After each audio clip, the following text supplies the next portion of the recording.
ನಮಸ್ತೆ ಸ್ನೇಹಿತರೆ. ಇತಿಹಾಸ ಎಂದ ತಕ್ಷಣ ನಮ್ಮ ಕಣ್ಣು ಮುಂದೆ ಏನು ಬರ್ತದೆ ಹೇಳಿ? ಮೊಘಲರು, ಸುಲ್ತಾನರು, ಬ್ರಿಟಿಷರ ಯಶೋಗಾಥೆಗಳು ಸಿಗ್ತವೆ.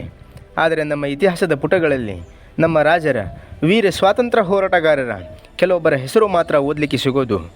ಹಾಗಾದರೆ ನಮ್ಮ ರಾಜರು, ಸ್ವಾತಂತ್ರ್ಯ ಹೋರಾಟಗಾರರು ಏನೂ ಮಾಡಲೇ ಇಲ್ವಾ? ವಿದೇಶಗಳಲ್ಲಿ ತಾವು ಮರಳಿ ಸ್ವಾತಂತ್ರ್ಯ ಪಡೆದಾಗ ತಮ್ಮದೇ ದೇಶದ ಮೂಲ ಇತಿಹಾಸವನ್ನು ತಮ್ಮ ಪಠ್ಯಪುಸ್ತಕಗಳಲ್ಲಿ ಉತ್ಕೃಷ್ಟವಾಗಿ ಅವರ ಹೋರಾಟಗಾರರು ಹಾಗೂ ರಾಜರ ಬಗ್ಗೆ ಇತಿಹಾಸ ಬರೆಯಿಸಿ ಪಠ್ಯಪುಸ್ತಕಗಳಲ್ಲಿ ಮುದ್ರಿಸಲಾಯಿತು. ಆದರೆ ನಮ್ಮ ದೇಶದ ದುರ್ದೈವ, ನಮ್ಮ ಇತಿಹಾಸಕಾರರು ನಮ್ಮ ರಾಜರ ಬಗ್ಗೆ, ವೀರ ಯೋಧರ ಬಗ್ಗೆ ಇತಿಹಾಸದ ಪುಟಗಳಲ್ಲಿ ಎಳ್ಳು ಕಾಳಷ್ಟು ಬರೆಯಲಿಲ್ಲ. ಸ್ನೇಹಿತರೆ, ನಿಮಗೆ ಒಂದು ಉದಾಹರಣೆ ಹೇಳ್ತೀನಿ. ಸ್ಪೇನ್ ದೇಶದ ಮೇಲೆ 8ನೇ ಶತಮಾನದಲ್ಲಿ ಮುಸಲ್ಮಾನರು ದಾಳಿ ಮಾಡ್ತಾರೆ. ಆ ಸಮಯದಲ್ಲಿ ಮುಸಲ್ಮಾನ ಮತಾಂಧರು ಸ್ಪೇನ್ ದೇಶದ ಕೆಲವೊಂದು ಚರ್ಚ್ಗಳನ್ನು ನಾಶಪಡಿಸ್ತಾರೆ. ಹಾಗೆ ಕೆಲವೊಂದನ್ನು ಮಸೀದಿಯನ್ನಾಗಿ ಪರಿವರ್ತಿಸ್ತಾರೆ. ಇದಕ್ಕೆ ವಿರುದ್ಧವಾಗಿ ಸ್ಪೇನ್ ದೇಶದವರು 15ನೇ ಶತಮಾನದಲ್ಲಿ ತಮ್ಮ ದೇಶವನ್ನು ಮುಸಲ್ಮಾನರಿಂದ ಮರಳಿ ಪಡೆದಾಗ ಅವರು ಮಸೀದಿಗಳನ್ನು ನಾಶಪಡಿಸ್ತಾರೆ ಮತ್ತು ಕೆಲವೊಂದನ್ನು ಚರ್ಚ್ಗಳನ್ನಾಗಿ ಪರಿವರ್ತಿಸ್ತಾರೆ. ಆದರೆ ನಮ್ಮ ದೇಶದ ದುರ್ದೈವ ಎಂಥದ್ದು ನೋಡಿ. ಸ್ವಾತಂತ್ರ್ಯ ಪಡೆದ 78 ವರ್ಷವಾದರೂ ಮುಸಲ್ಮಾನರು ಮೊಘಲರ ಕಾಲದಲ್ಲಿನ ನಮ್ಮ ಎಷ್ಟೋ ಹಿಂದೂ ದೇವಾಲಯಗಳನ್ನು ಮಸೀದಿಗಳನ್ನಾಗಿ ಮಾಡಿದ್ದಾರೆ. ಆದರೆ ಅದರ ಪುನರ್ ನಿರ್ಮಾಣದ ಕೆಲಸ ಮಾಡಲೇ ಇಲ್ಲ. ಅಂಥ ಹಲವಾರು ಮಂದಿರಗಳು ಮಸೀದಿಗಳಾಗಿವೆ. ಉದಾಹರಣೆಗೆ ನಮ್ಮ ಪ್ರಭು ಶ್ರೀರಾಮರ ಜನ್ಮಸ್ಥಳವಾದ ಅಯೋಧ್ಯ ಮಂದಿರವನ್ನು ಬಾಬರನು ಕೆಡವಿ ಮಸೀದಿಯನ್ನಾಗಿಸಿದ. ಅದನ್ನು ನಾವು ಹಿಂಪಡೆಯಲಿಕ್ಕೆ 500 ವರ್ಷಗಳ ಕಾಲ ಹೋರಾಟ ಮಾಡಬೇಕಾಯಿತು. ಕೊನೆಗೆ ಇತ್ತೀಚೆಗೆ ಅದನ್ನು ನಾವು ಮಂದಿರವಾಗಿಸಿದ್ದೇವೆ. ಅದು ಯಾವ ಲೆಕ್ಕಕ್ಕಂದರೆ ಮುಸಲ್ಮಾನರಿಗೆ ವಿವಾದಾಸ್ಥಳದ 2 ಪಟ್ಟು ಜಮೀನನ್ನು ಕೊಟ್ಟು ಮಂದಿರವಾಗಿಸಿದ್ದೇವೆ. ಅಂಥ ಹಲವಾರು ಮಂದಿರಗಳು ಈಗಲೂ ನಮ್ಮ ದೇಶದಲ್ಲಿವೆ. ಅಂಥದ್ದೇ ಒಂದು ದುರಂತದ ಇತಿಹಾಸದ ಕಥೆಯಲ್ಲ, ನೈಜ ಘಟನೆಯನ್ನು ಇವತ್ತು ನಿಮಗೆ ಹೇಳಲಿಕ್ಕೆ ಬಂದಿದ್ದೇನೆ. ಸ್ನೇಹಿತರೆ, ಯಾವುದಪ್ಪ ಅಂದರೆ ಅದೇ ನಮ್ಮ ರಾಜರ ಅರಮನೆಯನ್ನು ತಮ್ಮ ಸಮಾಧಿಯನ್ನಾಗಿ ಮಾಡಿದ ದುರಂತದ ಒಂದು ಇತಿಹಾಸವುದು. ಯಾವುದಂದರೆ ಅದೇ ನಮ್ಮ ತಾಜ್ ಮಹಲ್. ಏನಪ್ಪ ಇವನು ತಲೆ ಸರಿ ಇಲ್ವಾ? ತಾಜ್ ಮಹಲ್ಗೆ ಏನೇನೋ ಹೇಳ್ತಿದ್ದಾನಲ್ಲ? ಇಲ್ಲ ಸ್ನೇಹಿತರೆ, ಅದು ತಾಜ್ ಮಹಲ್ ಪ್ರೇಮದ ಕಾಣಿಕೆಯಲ್ಲ, ನಮ್ಮ ರಾಜರ ಅರಮನೆ. ಅದನ್ನು ಕೇಳಿ ನಿಮಗೆ ನಂಬಲಿಕ್ಕೆ ಸಾಧ್ಯವಿಲ್ಲ, ಆದರೆ ಇದು ಕಟು ಸತ್ಯ. ಇವತ್ತಿನ ವಿಡಿಯೋದಲ್ಲಿ ಅದು ತಾಜ್ ಮಹಲೋ ಅಥವಾ ರಾಜ್ ಮಹಲೋ ಅಂತ ನಿಮಗೆ ತಿಳಿಸುತ್ತೇನೆ. ತಾಜ್ ಮಹಲ್ ಎಂದ ತಕ್ಷಣ ನಮ್ಮ ಮನಸ್ಸಿಗೆ ಹಾಗೂ ಬುದ್ಧಿಗೆ ಬರುವುದೊಂದೇ, ಎಂಥ ಅದ್ಭುತವಾದ ಪ್ರೀತಿಯ ಕೊಡುಗೆ. ಇಡೀ ಜಗತ್ತಿನಲ್ಲಿ ಯಾರೂ ಸಹ ತಮ್ಮ ಪ್ರೇಯಸಿಗೆ ಇಂಥದೊಂದು ಉಡುಗೊರೆ ಕೊಡಲಿಕ್ಕೆ ಸಾಧ್ಯವಿಲ್ಲ. ಆದರೆ ತಾಜ್ ಮಹಲ್ ನಿಜವಾಗಲೂ ಪ್ರೀತಿಯ ಕೊಡುಗೆ. ಮೊದಲು ನಾವು ತಾಜ್ ಮಹಲ್ ಹೆಸರು ಹೇಗೆ ಬಂತು ನೋಡೋಣ. ಶಹಜಾನನ ಪ್ರೀತಿಯ ಮಡದಿ ಮುಮ್ತಾಜ್ ಮಹಲಿಂದ ಆ ಹೆಸರು ಬಂತೆ. ಆದರೆ ಆಕೆ ಹೆಸರು ಹಾಗೆ ನೋಡಿದರೆ ಮುಮ್ತಾಜ್ ಮಹಲ್ ಅಲ್ಲ, ಮುಮ್ತಾಜ್ ಉಲ್ ಜಾಮಾನಿ ಅವಳ ನಿಜವಾದ ಹೆಸರು. ಅಂದರೆ ಅಂಜುಮಾನ್ ಬಾನು ಬೇಗಂ ಅಂತ. ಮುಮ್ತಾಜ್ ಮಹಲ್ ಎಂಬ ಹೆಸರನ್ನು ತುಂಡರಿಸಿ ಅದರಲ್ಲಿ ತಾಜ್ ಎಂಬ ಚೂರಿಗೆ ಮಹಲನ್ನು ಅಂಟು ಹಾಕುವುದು ಇಸ್ಲಾಂ ಸಂಪ್ರದಾಯ ಅಲ್ವಲ್ಲ. ಹಾಗೂ ಸಮಾಧಿ ಮಂದಿರವನ್ನು ಮಹಲ್ ಎಂದು ಕರೆಯುವುದು ಪ್ರಪಂಚದ ಯಾವ ಮುಸ್ಲಿಮ್ಸ್ ದೇಶದಲ್ಲೂ ಇಲ್ಲ. ಬೇಕಾದರೆ ಕೆಲವೊಂದು ಕ್ರಾಸ್ ಬೀಡ್ ತಳಿಗಳಿಗೆ ಉದಾಹರಣೆ ಕೊಡ್ತೇನೆ. ಕೆಲವೊಂದು ಸುಲ್ತಾನರ ಸಮಾಧಿಯ ಹೆಸರುಗಳನ್ನು ಹೇಳುತ್ತೇನೆ. ಮುಸಾಲಿಯಂ ಆಫ್ ಅಕ್ಬರ್ ಅಂದರೆ ಅಕ್ಬರ್ನ ಸಮಾಧಿ, ಮಕ್ಬರಾಯೆ ಹ್ಯೂಮಾಯೂನ್ ಅಂದರೆ ಹ್ಯೂಮಾಯೂನನ ಸಮಾಧಿ, ಟೋಂಬ್ ಆಫ್ ಜಹಂಗೀರ್ ಜಹಂಗೀರನ ಸಮಾಧಿ. ಇವೆಲ್ಲವೂ ಸಹ ಮೊಘಲರ ಸುಲ್ತಾನರ ಸಮಾಧಿಗಳ ಹೆಸರುಗಳು. ಈ ಸಮಾಧಿಗಳಲ್ಲಿ ಎಲ್ಲೂ ಸಹ ಮಹಲ್ ಎಂದು ಯಾವ ಸಮಾಧಿಗೂ ಇಲ್ಲ. ಆದರೆ ತಾಜ್ ಮಹಲ್ಗೆ ಈ ಹೆಸರು ಹೇಗೆ ಬಂತು? ರಾಜ್ ಮಹಲ್ ಆದ ಕಾರಣದಿಂದಲೇ ತಾನೇ ಅದಕ್ಕೆ ಮಹಲ್ ಎಂಬ ಹೆಸರು ಬಂತು. ಆದರೆ ನಮ್ಮ ಸೋಕಾಲ್ಡ್ ಇತಿಹಾಸಕಾರರು ಬೊಬ್ಬೆ ಹೊಡೆದು ಹೇಳಿಕೊಂಡ್ರು, ಇಲ್ಲ ಅದು ತಾಜ್ ಮಹಲ್ಲೇ, ಮುಮ್ತಾಜಳ ಸಮಾಧಿಯೇ ಅದು, ಅದನ್ನು ಶಹಜಾನನೇ ಕಟ್ಟಿಸಿದ. ಹೋಗಲಿ, ಇನ್ನು ಕೆಲವಷ್ಟು ವಿವರಗಳನ್ನು ಕೊಡ್ತೇನೆ. ಮುಸಲ್ಮಾನರು ಸಮಾಧಿ ಕಟ್ಟುವ ರೀತಿ ಯಾವ ಥರ ಇರ್ತದೆ ಅಂದರೆ ಮಧ್ಯಭಾಗದಲ್ಲಿ ಸಮಾಧಿ ಹಾಗೂ ಅದರ ಸುತ್ತಲೂ ಗಾರ್ಡನ್ ಇರ್ತದೆ. ಆದರೆ ತಾಜ್ ಮಹಲ್ ಆ ರೀತಿ ಇಲ್ವಲ್ಲ. ಬೇಕಾದರೆ ಕೆಲವೊಂದು ಸುಲ್ತಾನರ ಸಮಾಧಿಯ ಫೋಟೋವನ್ನು ಈ ವಿಡಿಯೋದಲ್ಲಿ ನೋಡಬಹುದು. ಹ್ಯೂಮಾಯೂನನ ಸಮಾಧಿ, ಅಕ್ಬರನ ಸಮಾಧಿ, ಜಹಂಗೀರನ ಸಮಾಧಿ. ಸ್ವಲ್ಪ ಗಮನಿಸಿ ಸ್ನೇಹಿತರೆ, ಈ ಫೋಟೋಗಳಲ್ಲಿ ಮಧ್ಯಭಾಗದಲ್ಲಿ ಸಮಾಧಿ ಇದೆ ಹಾಗೂ ಸುತ್ತಲೂ 4 ಕಡೆ ಗಾರ್ಡನ್ ಇದೆ. ಈ ಯಾವ ಸಮಾಧಿಗೂ ಇಲ್ಲದ ಹೊಸ ರೂಪ ತಾಜ್ ಮಹಲ್ಗೆ ಹೇಗೆ ಬಂತು? ಏಕೆಂದರೆ ಈ ಹಿಂದೂಗಳು ಮುಂದೆ ಅಂಗಳವನ್ನು ಬಿಟ್ಟು ಈ ಹಿಂದೆ ಮನೆ, ದೇವಾಲಯ ಅಥವಾ ರಾಜ್ ಮಹಲನ್ನು ಕಟ್ಟಿಸ್ತಾರೆ. ತಾಜ್ ಮಹಲು ಸಹ ಇದೇ ರೀತಿ ಇದೆ.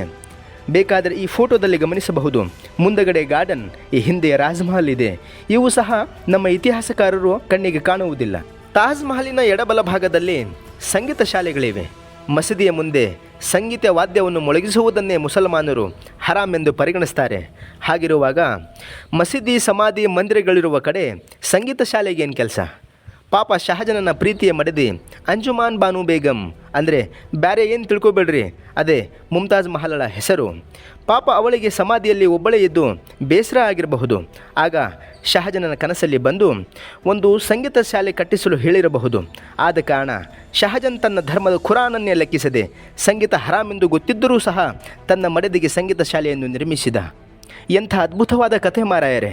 ಆದರೆ ನಮ್ಮ ಹಿಂದೂ ದೇವಾಲಯ ಅರಮನೆಗಳಲ್ಲಿ ಪ್ರತಿದಿನವೂ ಬೇರಿ, ನಗಾರಿ, ಮೃದಂಗಗಳ ವಾದನಗಳಿರುವುದರಿಂದ ಇಂಥ ಏರ್ಪಾಟು ಮಾಮೂಲು ಸಂಗತಿ. ಆದರೆ ಶಹಜನನ ಕ್ರಾಸ್ ಬೀಡ್ ಇತಿಹಾಸಕಾರರಿಗೆ ಇವೆಲ್ಲ ಕಣ್ಣಿಗೆ ಕಾಣುವುದೇ ಇಲ್ಲ. ಕೆಲವೊಂದು ಉದಾಹರಣೆ ಕೊಡ್ತೇನೆ.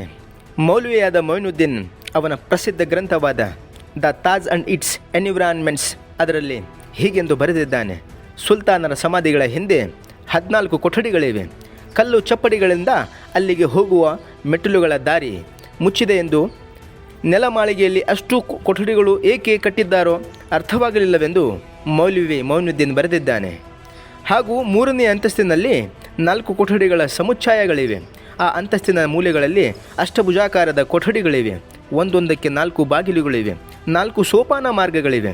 ಅಲ್ಲಿಂದ 34 ಮೆಟ್ಟಿಲುಗಳನ್ನು ಹತ್ತಿದರೆ ಪೂರ್ತಿ ಮೇಲಕ್ಕೆ ಹೋಗ್ತೇವೆ. ಅಲ್ಲಿ 4 ಮೂಲೆಗಳಲ್ಲೂ 4 ಗೋಪುರಗಳಿವೆ. ಒಂದೊಂದಕ್ಕೆ 8 ಬಾಗಿಲುಗಳಿವೆ. ಪ್ರತಿ ಗೋಪುರದ ಮೇಲೆ ಈ ಹಿತ್ತಾಳೆಯ ಕಳಶಗಳಿವೆ ಎಂದು ಅವನು ವಿವರಿಸಿದ್ದಾನೆ. ಮೇಲಿನ ಗೋಪುರಗಳ ಮೇಲಿನ ಕಳಶಗಳು, ಒಂದೊಂದು ಅಂತಸ್ತಿನಲ್ಲೂ ಅಷ್ಟಷ್ಟು ಕೊಠಡಿಗಳು, ನೆಲಮಾಳಿಗೆಯಲ್ಲಿ ರಹಸ್ಯ ಕೋಣೆಗಳು, 8 ಲೋಹಗಳಿಂದ ಮಿಶ್ರಣ ಮಾಡಲಾದ ಮುಖ್ಯ ದ್ವಾರಕ್ಕೆ ಹಿತ್ತಾಳೆಯ ತಗಡು ಏಕೆ ಎಂಬುದು ಮೌಲ್ವಿಗೆ ಅರ್ಥವಾಗಲಿಲ್ಲ. ಎನ್ಸೈಕ್ಲೋಪೀಡಿಯಾ ಬ್ರಿಟಾನಿಕಾ ಹೇಳ್ತದೆ, ದಕ್ಷಿಣದ ಆವರಣದ ಹೊರವಲಯದಲ್ಲಿ ಕುದುರೆ ಲಾಯಗಳು, ಹಿತ್ತಲ ಮನೆಗಳು, ರಕ್ಷಕರ ವಸತಿ ಗೃಹಗಳು ಮುಂತಾದ ಉಪಭವನಗಳು ಇವೆ ಎಂದು ಹೇಳುತ್ತದೆ. ಸಮಾಧಿಗಳಲ್ಲಿ ಕುದುರೆ ಲಾಯಗಳು, ಹಿತ್ತಲ ಮನೆಗಳು ಏಕಿರಬಹುದು? ಏಕೆಂದರೆ ಶಹಾಬುದ್ದೀನ್ ಮೊಹಮ್ಮದ್ ಖುರ್ರಂ, ಅವನೆಂಬ ಶಹಜನ್, ಅವನ ಪ್ರೀತಿಯ ಮಡದಿಗೆ ಸಮಾಧಿಯಲ್ಲಿ ಯಾರಾದರೂ ತೊಂದರೆ ಕೊಟ್ಟರೆ ಅವರ ರಕ್ಷಣೆಗೆ ಇಷ್ಟೆಲ್ಲ ಕಟ್ಟಿಸಿರಬಹುದು. ತಾಜ್ ಮಹಲನ್ನು ಸಮಾಧಿಗಾಗಿ ಕಟ್ಟಿಲ್ಲವೆಂದು, ಮೂಲತಃ ಅದೊಂದು ರಾಜ್ ಮಹಲ್ ಎಂದು ಒಪ್ಪಿಕೊಂಡ್ರೆ ಈ ವಿವರಗಳಲ್ಲಿ ಅಚ್ಚರಿಗೊಳ್ಳುವಂಥದ್ದು ಏನೂ ಇಲ್ಲ. ಏಕೆಂದರೆ 2 ಮಹಲುಗಳಲ್ಲಿ 7 ಅಂತಸ್ತುಗಳಲ್ಲಿ ಅನೇಕ ಗೋಪುರಗಳು ಸೇರಿರುವ ತಾಜ್ ಮಹಲ್ ಸಂಕೀರ್ಣದಲ್ಲಿ ಕನಿಷ್ಠ 350 ಕೊಠಡಿಗಳಿವೆ.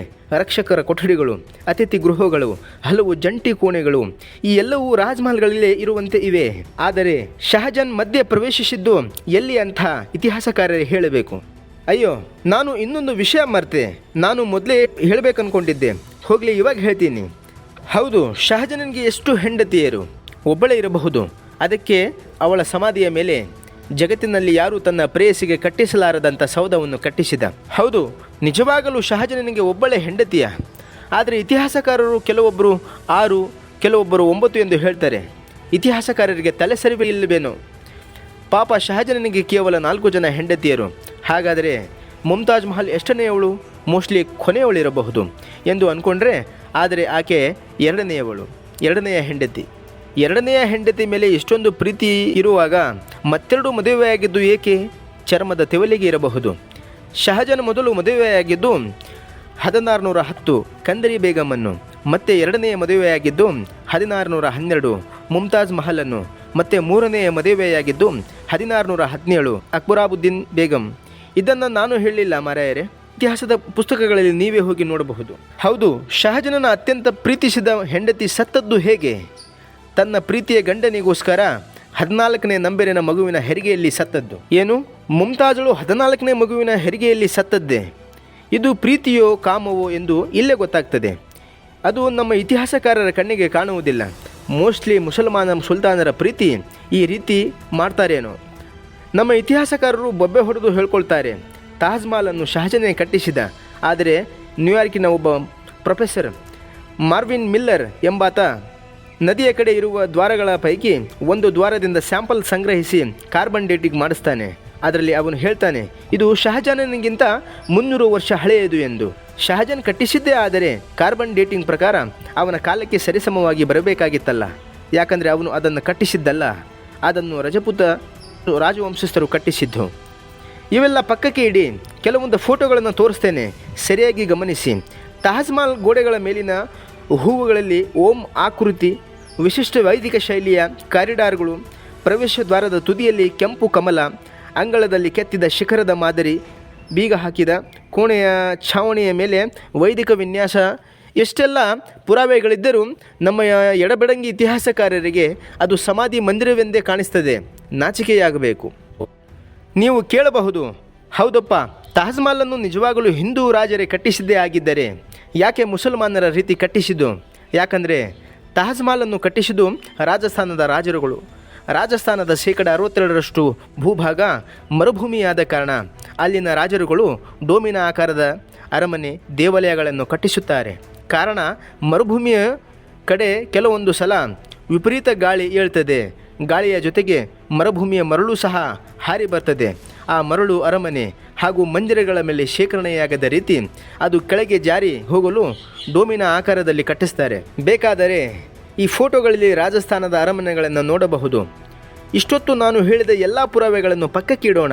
ಇವತ್ತಿನ ಆಧುನಿಕ ತಂತ್ರಜ್ಞಾನದಲ್ಲಿ ಒಂದು ಕಾರ್ಬನ್ ಡೇಟಿಂಗ್ ಮಾಡಿಸಬಹುದಲ್ಲ. ಅದರ ಜೊತೆಗೆ ಇತಿಹಾಸಕಾರರ DNA ಟೆಸ್ಟ್ ಮಾಡಿಸಬೇಕು. ಇವರಪ್ಪಂಗೆ ಹುಟ್ಟಿರೋದಾ ಏನು ಶಹಜನಿಗೆ ಹುಟ್ಟಿರೋದಾ ಎಂದು ಗೊತ್ತಾಗ್ತದೆ. ಭಾರತ್ ಮಾತಾ ಕಿ ಜೈ.